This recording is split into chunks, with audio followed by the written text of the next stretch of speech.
At kaugnay pa rin yan, personal na binisita ng AFP Chief ang blast site sa Marawi, alinsunod sa utos ng Pangulo. At kasunod ng Red Alert sa Mindanao, nag-deploy na rin ang dagdag na puwersa ng pulisya at militar sa Mindanao State University. Nakatutok live si James Paulo Yap ng GMA Regional TV 1 Mindanao. James? Mel, patuloy pa rin ang investigasyon sa nangyaring pagsabog kahapon dito sa Mindanao State University sa Marawi City sa Lanao del Sur.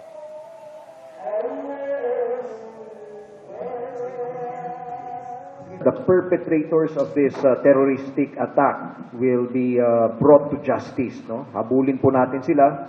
Ito ang siniguro ni AFP Chief of Staff, General Romeo Browner sa kanyang pagbisita sa Marawi City. Personal siyang inutusan ni Pangulong Bongbong Marcos na alamin ang sitwasyon doon, kasunod ng karumal-dumal na pag-atake sa Mindanao State University kahapon, na ikinamatay ng 4 at ikinasugat ng hindi bababa sa 50. Whether these are foreigners coming to the Philippines and doing that attack, or whether these are affiliated groups to foreign terrorist groups, no?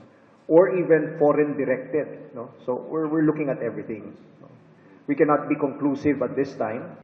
Naunang sinabi ng Pangulo sa isang pahayag na mga banyagang terorista ang nasa likod ng karumal-dumal na pag-atake. At sabi kahapon ni Defense Secretary Gilbert Teodoro Jr. na may malakas na indikasyong may foreign element na sangkot dito. There are foreign elements, no, na tinitingnan po natin dito. When we say foreign elements, maaring foreign terrorist, maaring foreign ideology, maaring foreign technology, no? So tinitingnan po natin lahat ng mga anggulo na ito. Nakasara ngayon ang Dimaporo Gymnasium habang nagpapatuloy ang investigasyon. Ayon sa Bangsamoro Autonomous Region Police, nakitang 60mm mortar ang ginamit na pampasabog ng IED. During the crime scene investigation, wala hong nakita doon na mga circuit board o timer na magsasabi that it was activated through remote control. As of now, sir, na-rule out na namin na it was not a body-borne IED or body-borne operations. May mga dineploy ring karagdagang pulis na tutulong sa mga sundalo sa pagbabantay sa MSU. An additional policeman will be seen on the streets doing the police visibility.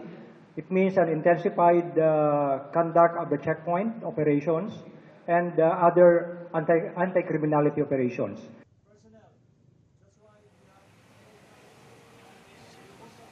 Mel, mahigpit na seguridad ang ipinatutupad ngayon dito sa loob at labas ng Mindanao State University. At paalala naman ng mga otoridad sa mga residente na iwasan muna ang paglabas sa gabi kung wala namang importanteng gagawin.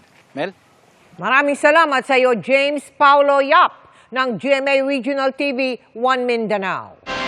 Mga kapuso, kasama nyo kami 24 oras. Mag-subscribe sa GMA Integrated News sa YouTube. Sa mga kapuso abroad, bisitahin ang GMA Pinoy TV at www.gmanews.tv.